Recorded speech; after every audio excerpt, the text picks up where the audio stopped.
Let's go! Welcome back to the race side. G'day there. It's good to see ya. Let's crank that down a little bit. My goodness, it is loud. Hello, hello. Bad Batch, episode 10 and 11. Identity Crisis and Point of No Return. We are going to get into everything we have thought about these episodes. From last night. What are a couple of dark and gritty episodes? Can't wait to get into the discussion with you. Thank you so much to those of you that stayed up into the early hours of the evening, or morning, I should say, to watch the episode in the watch party with me yesterday. It was good fun. Loved watching it with you all. We're going to get into so much discussion today, and I cannot wait. Before we get into it, who the hell is here? What is going down? We have Sinister back in here. Brian, Master Yava, Skywalker's Master Sag, Master CG as well. Eli's back for more. How we're doing? Gaffy's back there as well, nice and early. Chicken Texas coming in. Hey, good to see you here. Lightning, I love it. Julie's here, Master Julie. Woo! Jason as well coming in. Just finished watching both episodes 2 minutes ago. Great timing. Give us your immediate thoughts. That'll be amazing. Sarah Smith is back for more. Grading papers, but you're listening. That's okay. I guess you have to work. Somebody's got to do it. Here's going wild today. It's cold and rainy here in Australia, which is super fun. It's pretty warm here. So I'm loving the cool of the day. Let's get my chair. It keeps sinking down. There we go. That is better.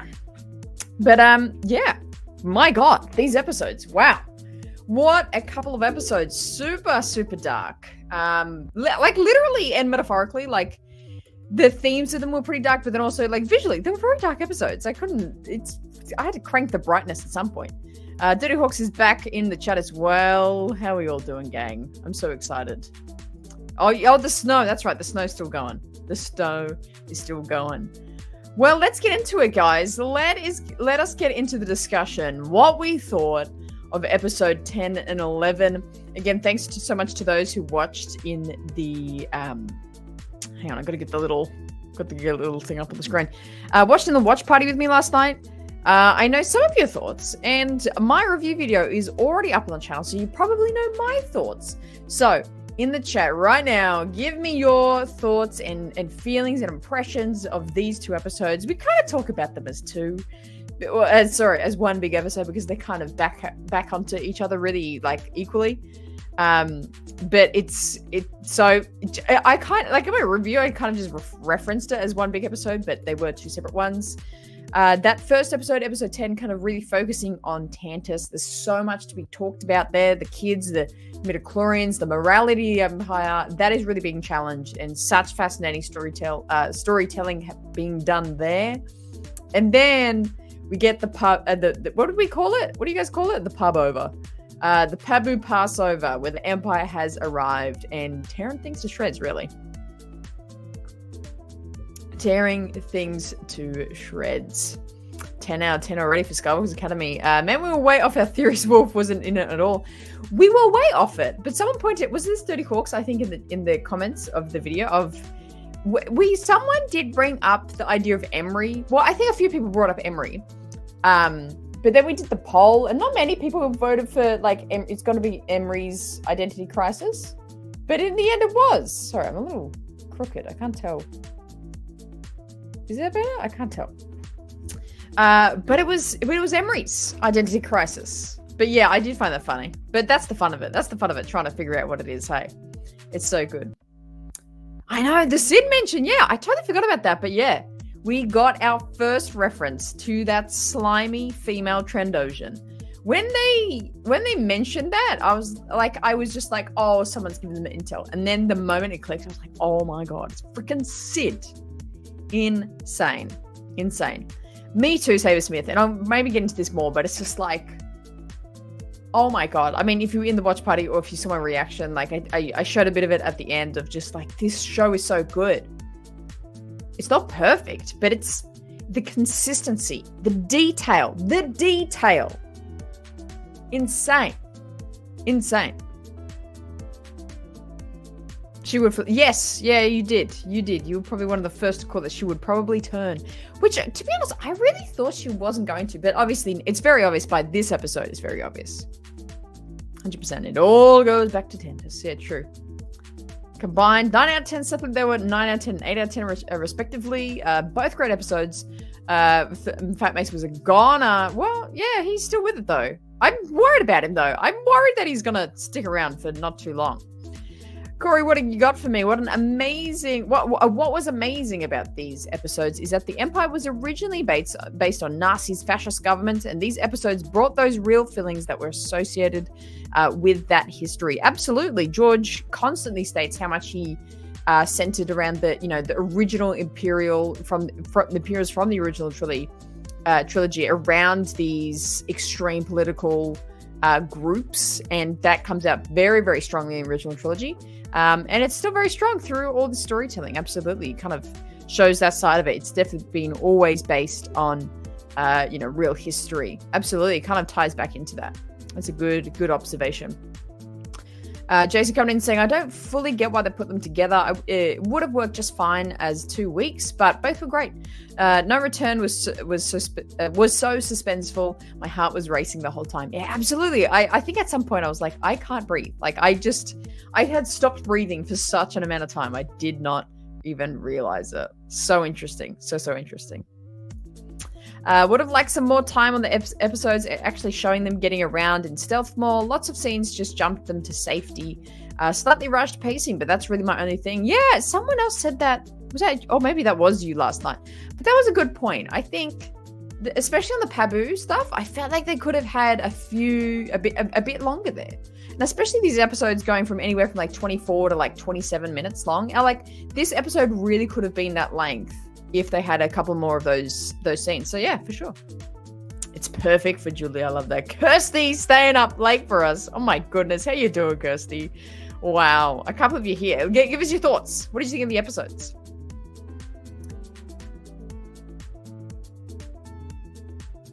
Oh my god, yeah. Cad Bane's introduction into this season and this episode was so good. Was so good. And my favorite thing, again, I outlined this. This is why you really do need to watch my review, because I kind of just sit down and talk my every single thought about these episodes. But I mentioned this in the review. Is that, hang on, I'm going to put the chill music on. Is that what I love about the Cad return is that this ties in right back to, I can't remember what episodes, but it's like season 2 or 3 of Clone Wars. And it's the arc where Cad is doing those missions. I think it's the start of season 2. He's doing those missions where he's capturing infant Force, high midichlorian count kids. And he's doing that directly for Palpatine. And that was one of the first arcs and missions. We got the Holocron heist. And then this was a part of the Holocron heist. It's one of the first things we saw, not only in Clone Wars, but of Cad Bane. And I love that even after all this time and in this show, we get to see the continual exploration of that, because obviously the Palpatine is stronger, more resourceful now. He's got more ability to do that.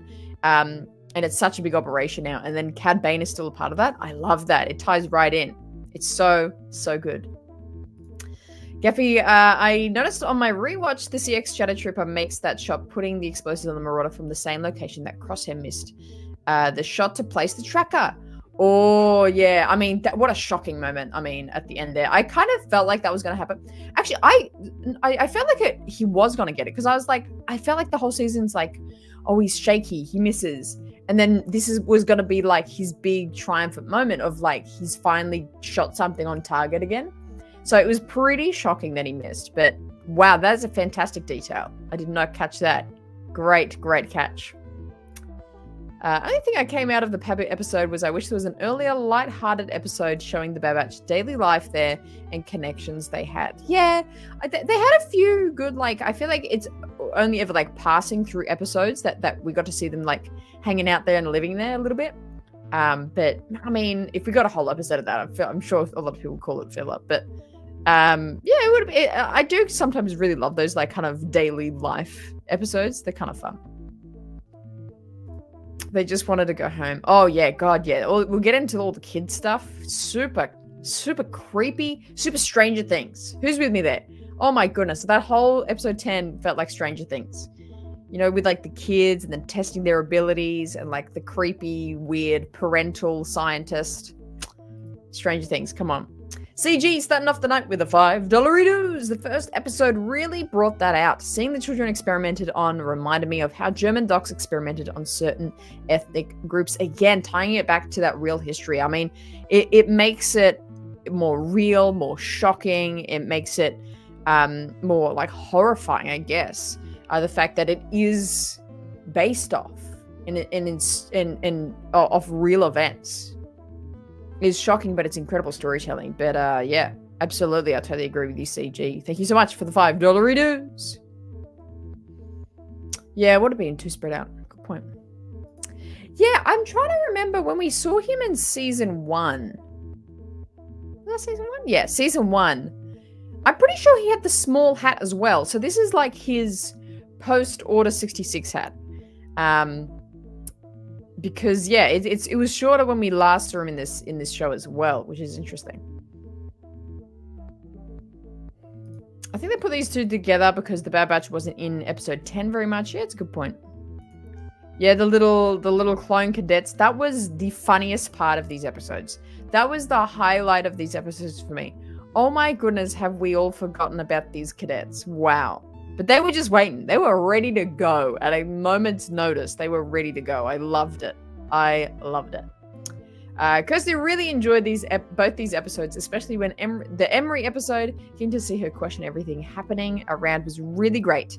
Batch episode was great, taking out the Marauder, really emphasizing that the Empire isn't messing about. Yeah, they're going in full throttle here. They really kind of went for the gullet, the Empire did with the Bad Batch. I mean, rightfully so. They've been trying to take these guys out for like 3 seasons now. But yeah, in just such intensity. And I think that, again, I want to coin the term, it got crested. Because it got blown up just like the Razor Crest, which is kind of insane.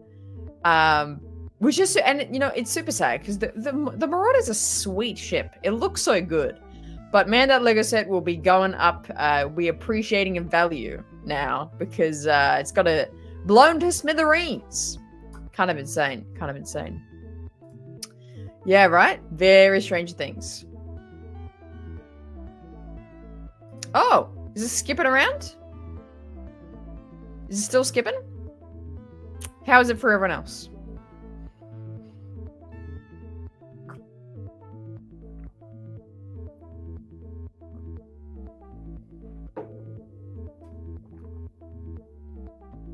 Cat is a Chad. Looks good. Okay. Is it skipping anymore? So what's Emery going to do with that straw doll now when she sees Omega back? Going to take it back from the other kid? That's funny. Well, you know what? I think there's a symbolic moment of growth there because, I mean, Omega was ready to part with the Lula doll, Wrecker's Lula doll, on the Marauder, where she put it on Pabu and to, like, keep it there as a keepsake. So a very, very interesting... I take that as a very, very big symbol of her growth. So maybe when she does come back, she'll be a lot more tougher. She's not a kid. She'll be head down, focused on the kind of the mission. So, but I think that's kind of the story of that. It was like Omega won't care about the straw doll, but not for the reason. Well, yeah, I guess for a bad reason because she's not a kid anymore. I feel like Hemlock would be smarter than just letting Emery in on everything all at once, just assuming she can't be compromised when she's demonstrated weakness before in being soft to kids. Yes, but also she's committed this far. You know what I mean? Like she's put it all in this point. Like absolutely, there's been weakness, but if I was Hemlock, I would be like, if she was to break, it would have been before then. And like Emery, like she does make a great point. She's like, I've been working this whole time. Like I haven't really done anything until this time. So I kind of get why he would trust her, honestly. I love seeing Tarkin in this episode. Steven Stanton coming in, voicing him again was always awesome to hear his voice. So good. I love that just little touch. It's just like, we're still getting the wisps of we're in the empirical time, we're heading to a new hope. Like, it just ties it so nicely in for me. When, just seeing like a character like that, like a cameo like that, it's not mind blowing, but it also just helps the story along for me. We're getting some drops of Wi-Fi here. Let me just. It's a little stormy. Like I think a storm is kind of brewing outside, so that might be doing it. You know me and my Wi-Fi hates a storm going while I'm using Wi-Fi.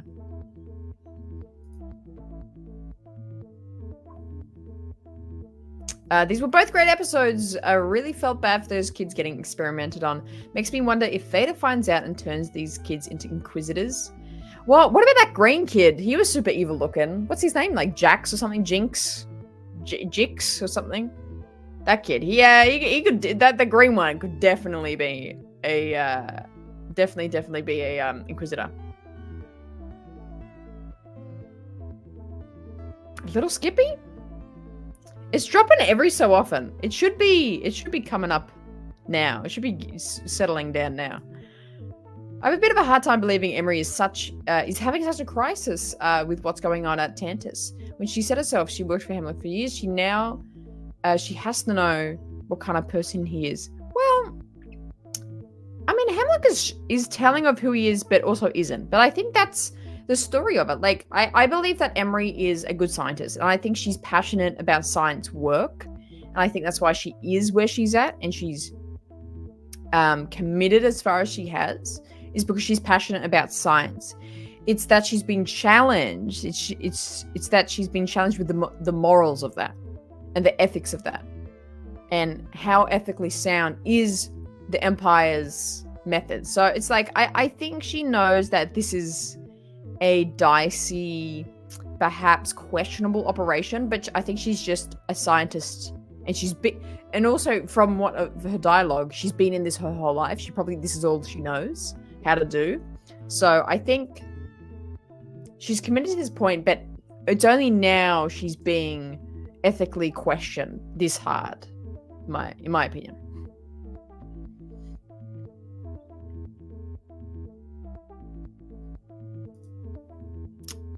Hey Jess.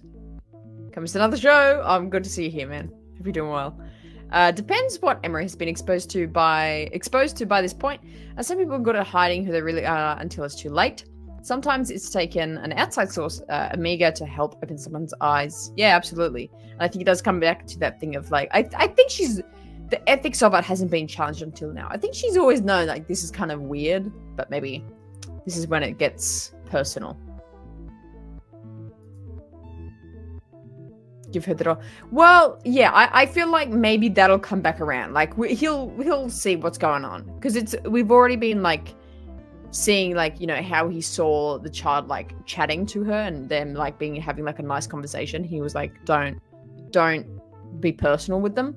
So I think he would be already on alert. But we're that close to the end where it's like that's the next episode. I think that's the next step. I don't think it's going to be long that she's in this position, or he even allows her in this position because of her questioning beliefs.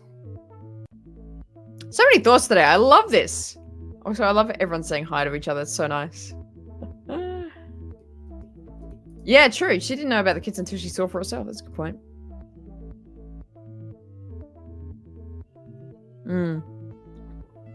Well, it brings up the question. I think it's also a timing thing. The timing of these, like what's happening in the show, is a little thingy, because it's like, we saw the wolf thing happen like weeks ago for us in our world, but I feel like we're still going to see the ramifications for that, because it's still that question of like, oh, the Empire wouldn't just let Wolf lose the girl. So I feel like we've got to circle back to that in some way, in some fashion. So I think the timings of things are kind of slightly off, you know what I mean? Hey Master DB, how you doing? Good to see ya. I think once Amiga returns and Emery sees her, they'll work together to free the clones and the kids. Well, yeah, because one of the big questions I had for everyone in this discussion is, where do we go from here? Maybe I'm skipping a little bit ahead. But, okay, so Amiga is on her way to Tantus. Do we think she has another tracker? My theory is that there was 3 trackers. There was the one that was her comlink, which she handed over, but that was the decoy. And then Crosshair was meant to shoot one onto the ship. He misses. I have a feeling that she has one in her hat. This is such a niche, random prediction, but I feel like there's another tracker, and they will get to Tantus. That's my thought. That is my thought.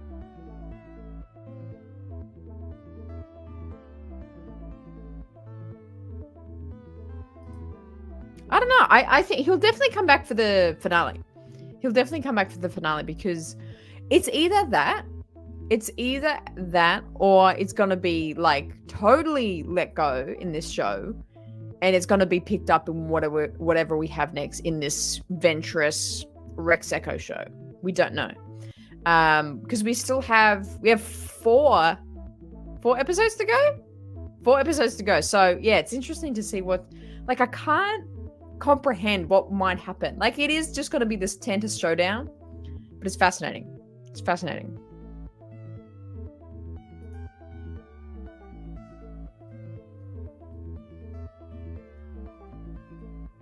Right? Okay. Right? I feel like there's another tracker. I felt like that first one was a decoy. Yeah. In the meditation, I liked that. Yeah. She went to the vault, but she saw the kid stuff. Not what the Emperor saw with Snoke and tanks. Yeah, that's true. She didn't see the same thing, eh? I hope you feeling a bit better, Tim. You get some good rest very soon. But there's so much to just happen in the next 4 episodes, which I can't. Like the only guarantee is like we're gonna get a showdown on Tantus. That's all we really know. Hey, my guess is Cody is the Shadow Trooper after them now, and Wolf is the one Hemlock is currently working on in the capsule still. Ooh, Wolf is the one. How interesting. How very interesting. Yeah, it's so hard. Should we open up the Shadow Trooper debate again? There was so many interesting details from this episode. And, the troopers and Hemlock focusing on the functioning of those troopers. He has that data pad and he's like at his desk, like looking at the different troopers that are available and then calling on one of them. There was a few moments in the episode where we hear that kind of voice modulation shift a little. At some point, Saj, you thought it sounded a lot more militaristic and a lot more Cody-like. At one point, I thought it sounded very tech-like. And you know what? They might be doing that very purposefully to keep everyone questioning and in a loop of who is this trooper. I think so. Saj, I think it's Cody too. His tone and speech, there you go. Yeah, speech patterns are super similar to the Rogue Trooper. Yeah, I don't know. Like, I think, like, my most confident bet is on Cody, but the tech option is still alive a little tiny bit for me. Tech was in episode 11 a lot. What do you mean? She did. She sat and she meditated, which, I mean, good on her. Stressful situation. Meditated out. I love it. Wish we could all do that. I know. I'm like, I feel like the amount of detail, like compliments to everyone working on it in the detail department of this show. Because it feels like that's what they would do. You know what I mean? Like they would actually modulate it to be like, oh, this sounds a little like kind of higher and nasalier like Tech, and oh, this sounds like a little more stern like Cody. Like I feel like they, like whoever it is in the end, they definitely wavered it to just make everyone question and not settle on like, oh, it is who it is. You know what I mean? I'm torn between Cody and Crosshair Clone. I've heard this one come up more and more now with the Crosshair Clone idea. The Trooper makes the shot to blow up the Marauder, but the Crosshair misses from the same shot from for Omega. Yeah, true. They have made a point that this Trooper's aim is very good, like Crosshair in peak form good. The Trooper search all for missiles. Tech was the inky one who used that word. The inky one? What term is that? He used that word. I'm trying to think when he would use that word. I wonder if Omega will teach the kids on Tantus to meditate and they use the Force during the escape. Oh, damn. Yeah, actually, yeah. I wonder if they'll put her in the same room. Whoa. Well, wouldn't they put her in the same room as the kids? Oh, that's a good one. That's a good one. I like that. I like that. Right? It wavered. There you go. How interesting. Oh, Tech used that word. Okay. Oh, so even the language. We're looking at the language now. Yeah, that's a great point. That is a great point. If it is Tech, then they wiped his mind big time because he would have known about Pabu. Yeah, that came up, sorry, in the watch party last night. I was like, oh, if it was Tech, he wouldn't, like, he knows Pabu. But yeah, his mind was completely wiped. He had no idea. He had, like, he's like what that other CX trooper that we found at the start of the infiltration extraction episodes. It was like, we've been conditioned so hard, like we don't, or Crosshair tells everyone, they've been conditioned so hard that like they don't know anything. I think that's it. I think that's it. I need it. Why am I so low down?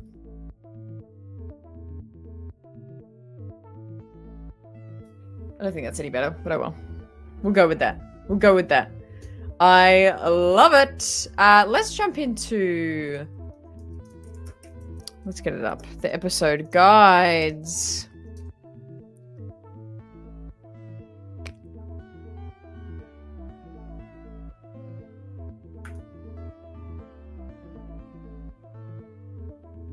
Hang on. Oh, jeez. Where is this gone?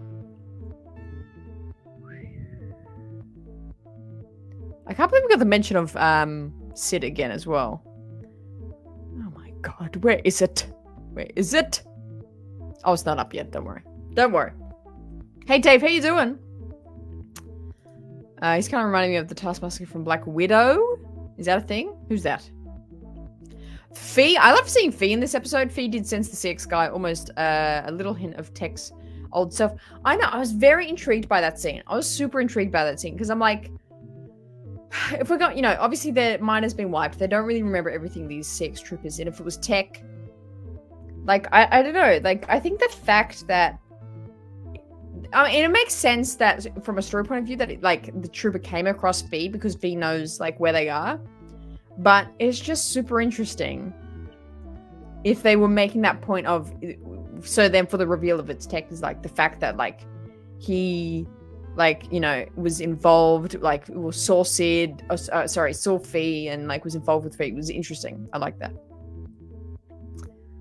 They robbed us of a Sid torture scene. Yeah, I know. And someone brought up, does that mean Sid's dead? Or did the trooper just literally just get the info and run? I don't know. I don't know how cutthroat these troopers would be. Would they just leave them? I don't know. What do we think? Are we gonna get Sid, an actual show of Sid in this show again? I don't know. Maybe the mention of her was all we get. That might be all we get, because honestly in the next 4 episodes there's not too much space unless she was more directly helping the Empire or we see her full redemption. I don't think we'll really fit her in anywhere. I don't know. Ever since we brought it up now, it's like a thing now. Hey, I love it.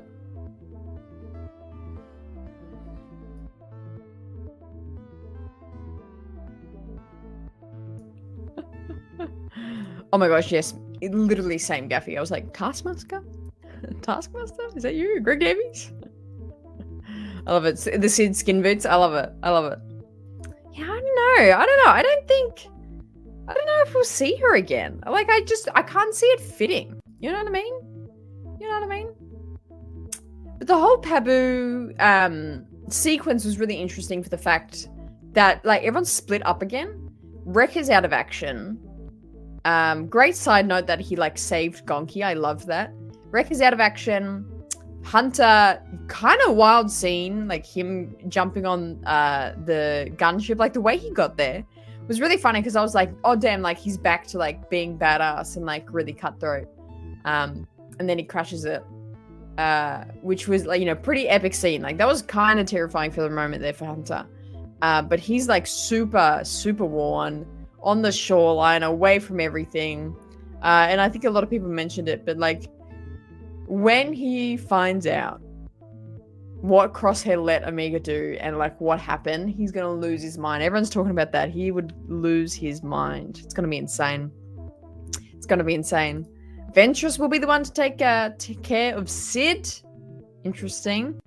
I think so. Maybe they might keep Sid alive for more info if needed. Maybe to find where like Tech and Rex are or something. If the Empire found about them. To me, it just seemed it was Sid out, Fee in. I wonder if it was an actor decision, but who knows? Oh no! I think it's a character thing.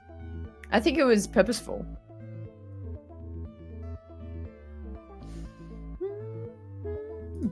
There will be blood spilled. I love that. When I saw the Venator class ship flying over Pabu, it reminded me of the scene from Rogue One with the Star Destroyer hovering over Jeddah. Oh, great connection. It also reminded me of that scene in Ahsoka as well, over Peridia. But yeah, it's very Rogue One-esque, 100%. Like over the town and just like kind of blasting into smithereens. Hidiata, yeah, the Crosshair. Is it a Crosshair clone? Interesting. I think it was one other person brought that up just earlier as well. Really interesting thought. Could it be a Crosshair clone? Like, my question with that is like, logistically, how did they get, like, if they did clone Crosshair, like, how did they get it to be like an adult fast? Like, obviously they cloned Jango, but they didn't end up as adults. But I mean, cloning has come far now, and it's a lot more sinister. So maybe, I don't know, they kind of have an adult host, and then just put, I don't know. It kind of gets kind of wild there. But yeah, I don't know how they would do a Crosshair clone so quickly. And is this the, like, correct me if I'm wrong, is this the first time we see gunships in this show? I can't remember. Like, we see those, like, kind of trooper carrier shuttle things that kind of look like Imperial shuttles. But I can't remember seeing a gunship in this show. You know what I mean?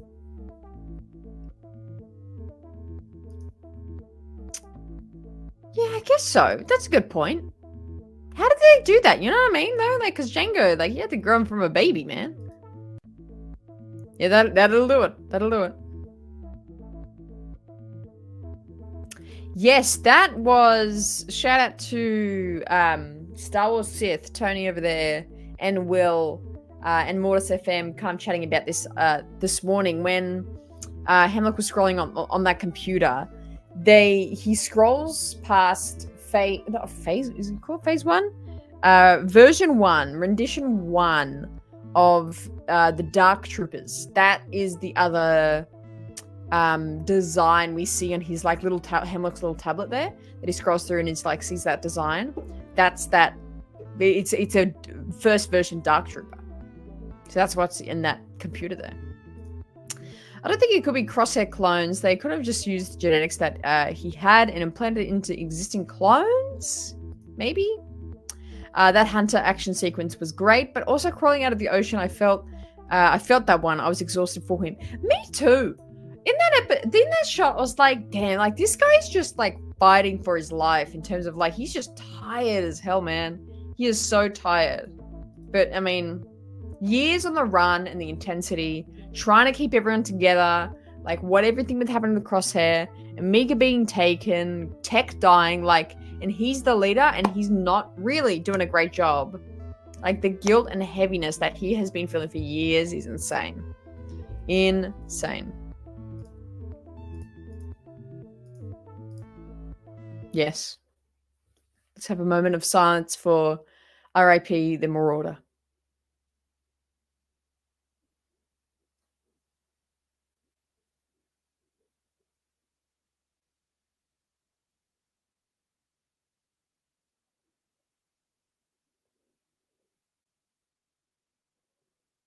All right, yeah. It was a shocking scene. It was a shocking scene, and the way it went down was intense. Intense. And I love the ship. Honestly, I just really love the design of that ship. That's a good point. I feel like he was pretty quick. I feel like Gideon was pretty quick with it, to be honest. I thought for a hot minute that Hunter was going to find the CX ship and do something with it. Cool design of the ship, by the way. Oh, yeah, the Trooper ship? That would have been sick. That would have been sick. Maybe that's where it goes in the next episode? Maybe he does? Oh, no. The Trooper gets away, doesn't he? Oh, yeah. The Trooper gets away with Amiga. Lol. But that's cool. I love that. Brian think of the same thing. Yeah. I was kind of waiting for Hunter to kind of ride Batcher like Amiga did. I don't know if that would work. But yeah. Yeah, I noticed that too, Jason. It was the Ventress Cave. I was like, surely like someone's gonna realize, or like Batcher's gonna realize or something. I thought that was gonna be interesting. That's a cool theory, Diana. Yeah, 100%. You get the credit if that's right. I love that. So cool. So cool. Also noticed Wrecker's laugh lines, and he was tired after moving all those crates. I think the advanced aging is getting to them all. You know what? I was just thinking this because I was like on Disney Plus and flicking through season 1, and then I was looking at the thumbnails of each of the episodes and like how youthful and like full and colorful and vibrant like they all look. Not just like as the coloring of the episode, but just their skin and like their fullness of character. And then I was like, flicked over to season 3 and looked at all the season 3 thumbnails. Damn, do they look so tired and worn. It is hardcore. I want to do some good side-by-sides. It's impressive. It is impressive. That's okay, DB. Good moment of silence. Yeah, he's good, isn't he? He's very, very good. Very creepy. It sounds so good. It's so good. How dare you, DB? But also, you did say if the Marauder goes, you would give it a 5 out of 10. That is a good point. Bad Batch gets a brand new Star Destroyer and just goes into retirement with all the other clones. Actually, like, it's kind of like Wally. Like, retiring on a big Star Destroyer and you just kind of like convert the inside kind of would be dope. I would do that. I'll do that as my retirement. Yeah, right? Oh, that's so good. I love it. I love it. That's fair. Yeah, it is fair. It is fair. Well, gang, get your final thoughts in for today's episode. Only a short discussion today. I've got to bounce. Got a couple of things to do this afternoon. But that is for all the goodness that is to come for you guys. Got some good content coming out real soon that you are going to enjoy. Yes, the music went really hard this episode. The Kind of Siblings doing an incredible job once again. It was like the first thing I just immediately got into it and be like, this was an epically scored episode. The way that they tied in Anakin's, not Anakin's theme, what do they call it? Anakin's betrayal in this is like brutal. So intense. Drop the ratings in the chat right now before we start to wrap up the show. Overall, I give both these episodes together an 8.5 out of 10. That's pretty solid. The armor has drastically shown its age. Would make sense that the BB are pushing up the upper limits of the age. From season 1 to season 3, we've guessed it's about 3 to 4 years. Yeah, absolutely. Give it a sad out of 10. Yeah, for sure. I thought it was great and sad out of 10. 7.5 for Chicken Texas. Oh yeah, they got it. It's canon. That's what happens when your ship blows up. You get an N1. That's the way the galaxy works. 9 out of 10 for Kirsty. 9.5 out of 10 for Gaffy. What happens to Pabu now? What happens? You tell me. I think we'll just see it grow into this incredibly dark and dismal place, and we'll see the Empire's strength, which is just strangling out all joy and light from places. And yeah, we'll just see the dark and disparative effects of the Empire on Pabu. That's pretty much what's going to happen, I think. Thank you, Seiji. Appreciate that, man. I mean, it means a lot. 8.5 for Brian combined. 9 for CG combined. Emery gets an 8 out of 10. No Return gets 10 out of 10 for Jason. I love it. 10 is 5 stars. 11 is 4 stars. Oh, the episodes. 5 stars, 4 stars. I like it. Today, giving it a 9. Chloe with a 9.5. I love it. They're going to end 1-star fighters and we'll call them Wizard 100%.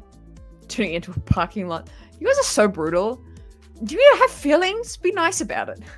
Turning it into a parking lot. Shocking. Now that I think about it, maybe not a clone of Crosshair because that's more drama for the last 5 episodes. I know we don't have many left. So it's like so much I feel like is going to be packed into these episodes. I am nervous. 9 out of 10 for Rose coming in right at the end. I love it. Really, that's the other thing. Like, at the end of the season, I can't wait to go through all the polls on the YouTube and like calculate the average for everything. Because, and I said this at the end of my reaction of like this, the thing that impresses me the most is the consistency of this show. The attention to detail and the overall story arcs, the writing, the character development is so on point. It is so on point. Yeah, there's nitpicks here and there. Yeah, there's like, oh, I would have done this differently. Or, oh, TBD out of 10. Gotcha. Yeah. There's things that I would have added more here or shown more of this. Like, there's little pieces here and there. But the overall consistency of this show is shockingly good. And I think we're all going to... I'm already feeling it. Like, once this season ends... Like it's what we're going to be left with is the emotional story that has been The Bad Batch. And I think if you're not feeling it now, you might feel it at the end of the season of how much we've gotten to know these characters so deeply over these 3 seasons. Even I'm changing my feelings on season 2 based on season 3. Because I think it did something, as much as maybe season 2 didn't grip me personally as much as this season definitely has. It has helped me build a basis for this season to be really like punchy and intense. So we're gonna have a great time.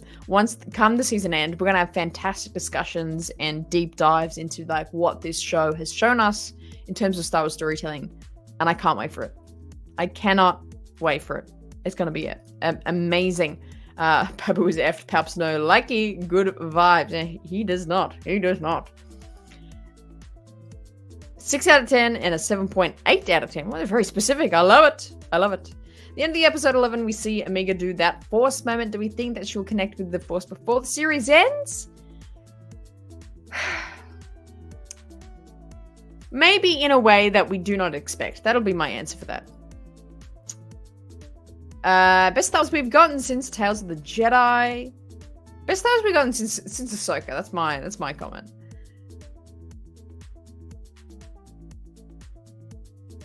I'll tell you what I really like about this season of The Bad Batch. It gives us multiple episodes of a week of the race side. That's true. That is true. It gives us freaking 3 live streams a week. That's probably the best part. Great answer there, Lightning. I love it. Are you giving it a 10 out? Are you doing a rating, Julie? Is this you rating the episode? Oh my god, 10 out of 10? It's always a good time. Bagel Bite's coming in right at the end here as well. Emery is just so nice. I've come around to Emery. I didn't love her at the start, but I'm coming around.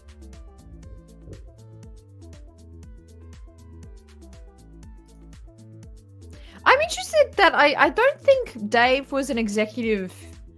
Was it executive director or producer of last season? But he is for this season, which is cool. Julie's finally rated it, and she gives it a 10 out of 10. Oh, I love it. We've convinced her to rate things out of 10. I love it. Will we get more Star Wars animated shows? We will get Star Wars animated shows for sure. Yeah, definitely. Like, I think there's just so much opportunity here, and I think that it's just proven why we should.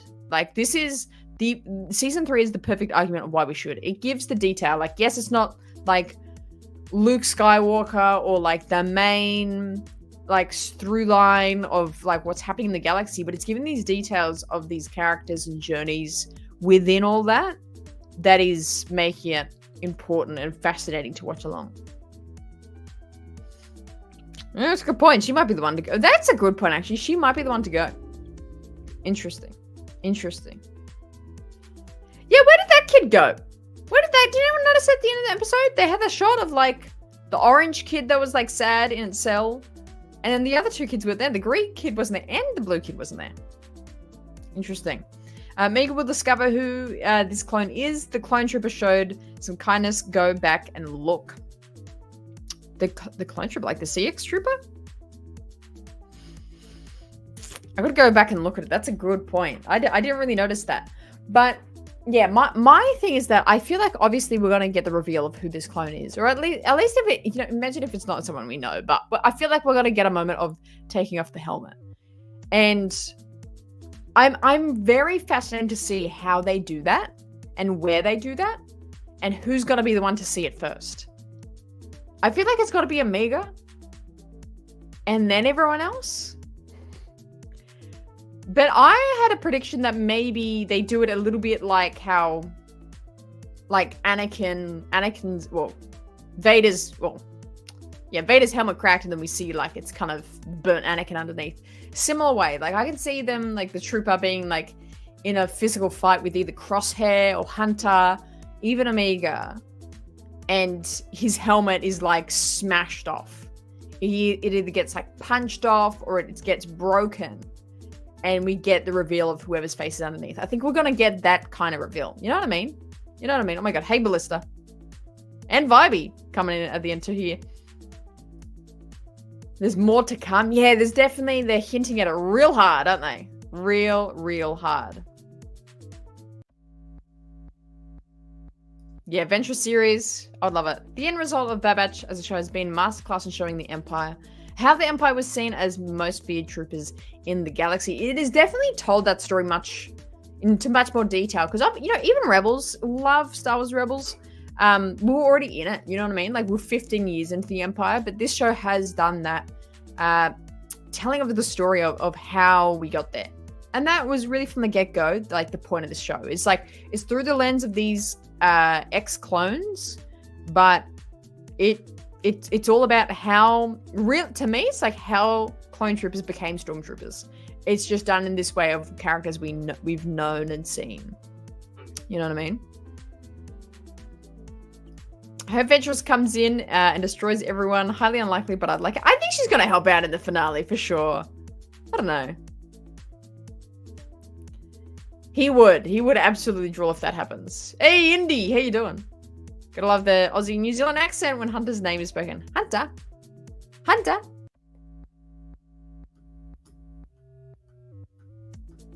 We touched on it briefly, Rose. Yeah, I like it. One of them could be tech. Someone mentioned Wolf in there. I don't know. I think we got to get some sort of clarity on that. I think in the end of the episode. And I think that's why the important thing is that we're going back to Tantus, because I think there's so many questions still yet to answer on Tantus, which is going to be very fascinating to see. 100%.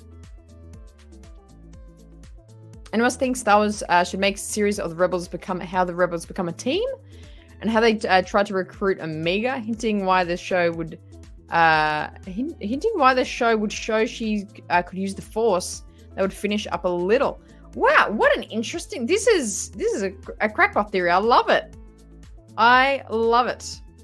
How interesting. I think they couldn't do a show on it. I don't think there would be enough story to be making a show, but it's like, that could be like a Tales of the Jedi story, honestly. It like fits that kind of vibe. You know what I mean? You know what I mean? Ooh, I better check them out. The Phantom Pops. If Rebels in the bridge between the Empire and A New Hope, the Bad Batch is the bridge from the light and the dark being burnt. No going back. No return. Point of no return. That's what it's called. Point of no return. Definitely. Any predictions on how the Bad Batch will find Omega since Crosshair missed the tracker? I think I do think she's got a separate tracker. I think there's a third one. I think the first one was a decoy. I think we kind of knew Crosshair was going to miss, so they had an extra one. Either that or Emery will help her. Emery will figure out how to give a signal out to the Bad Batch. I think so. I think maybe October. I'm pretty sure it's your fall, America fall. So I think around October, September, October. But anyway, there is where we start to wrap up the show for today. So many great thoughts. Yeah, it was shocking. So bad. Make sure you check out my full reaction to the episode and also my detailed review of these episodes. They are already up on the channel. So if you want to hear my executed, cohesive thoughts about these episodes, check out that review and drop your full-length review in those comments. I appreciate it a bunch. thanks so much for chatting with me today and discussing all things about this episode. We are getting to the crunch time of this season. The next few episodes are going to be nuts. I think we're going to have some longer shows. I think we're going to have some longer discussions, and it's going to be amazing. I can't wait to have you here hanging out with me for it. I've seen something. It turns out it's just me. It's just me. That's hilarious. That's so good. That's so good. I think she has a third. They didn't detect. Yeah, that's got to be how they do it. Possibly because the tracker was turned off and hiding in her helmet. Yes, for sure. They're good, eh? They'll be good. You'll enjoy them. We have so much. We have like a month, and then it's Acolyte. It's insane. We'll have so much to talk about. But appreciate you being here. Thank you so much, Morley. Thank you so much for the discussion and all your thoughts about these episodes. I appreciate you bunch. Go check out those videos and drop a like on your way out. Thanks so much for being here. And make sure you always choose the race side.